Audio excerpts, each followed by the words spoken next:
어쩜 이렇게 시간이 안 가는지 정말 버스 안에서 고인 이불 속에서 고인 고인은 언제나 너에게 고인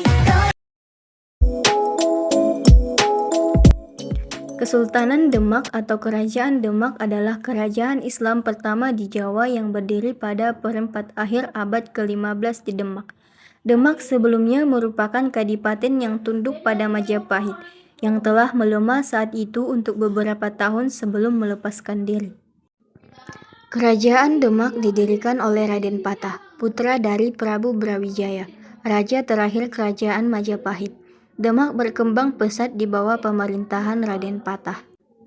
Letak Kerajaan Demak di wilayah Jawa Tengah, tepatnya di daerah yang bernama Bintoro yang awalnya adalah bagian Majapahit.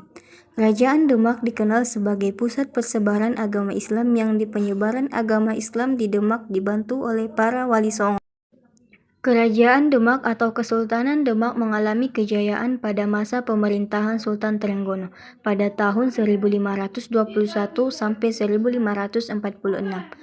Di bawah masa pemerintahannya, Demak menjadi pusat penyebaran agama Islam dan wilayahnya semakin luas, hingga ke Jawa bagian timur dan barat. Seperti wilayah Sunda Kelapa dikuasai setelah berhasil mengusir Portugis pada tahun 1527.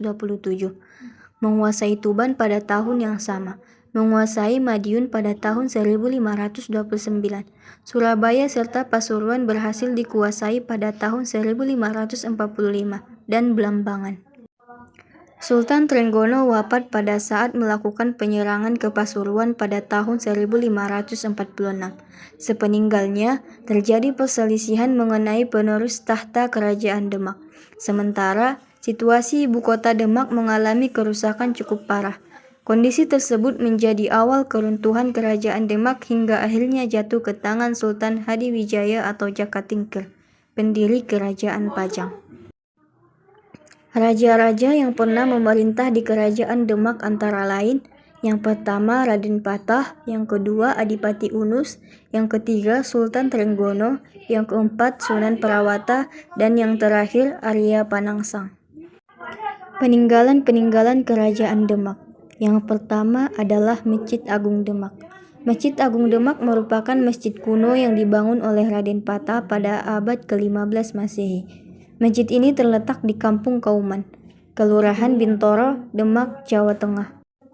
Yang kedua, Saka Tatal dan Saka Majapahit. Saka Tatal atau Saka Majapahit merupakan 4 tiang utama yang berada di dalam Masjid Agung Demak. Seluruh tiang ini dibuat langsung oleh Wali Songo.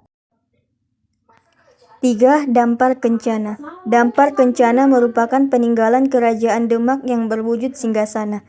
Kursi kuno ini merupakan singgasana raja-raja Demak ketika mereka memerintah Kerajaan Demak. Yang keempat, Situs Kolam Wudhu. Situs Kolam Wudhu merupakan situs peninggalan sejarah masa Kesultanan Demak. Sesuai namanya, situs Kolam Wudhu dahulu digunakan sebagai tempat berwudhu Wali Songo dan para santri Raden Patah. Yang kelima, Makam Sunan Kalijaga. Sunan Kalijaga merupakan salah satu Wali Songo yang memiliki andil besar dalam penyebaran Islam di Pulau Jawa. Sunan Kalijaga meninggal pada tahun 1520 dan dimakamkan di Desa Kadilangu, Demak.